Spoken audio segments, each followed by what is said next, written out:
Almejas en salsa. Receta fácil y riquísima, llena de proteínas y baja en calorías. Ideal para servir al centro de la mesa y compartir. ¿Qué más se puede pedir? Echamos una cucharada de sal en un bol con agua con hielo y mezclamos hasta disolver.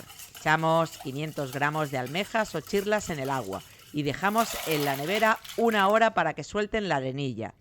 Chorrito de aceite de oliva virgen extra en una sartén. Doramos ligeramente un ajo picado. Echamos un par de cayenas, media cebolla picada y dejamos pochar.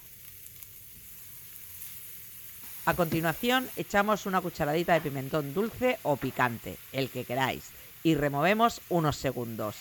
Vertemos 50 mililitros de vino blanco. Subimos el fuego y dejamos reducir 5 minutos. Incorporamos un par de cucharadas soperas de un buen tomate frito. Yo, como siempre, uso el de ida. Removemos bien.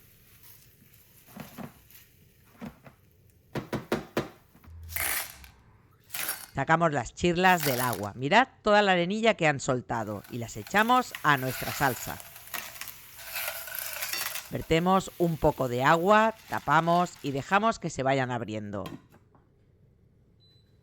Cuando veamos que empiezan a abrirse, las vamos retirando para que no se sequen. Desechamos las que no se hayan abierto y volvemos a echarlas a la salsa.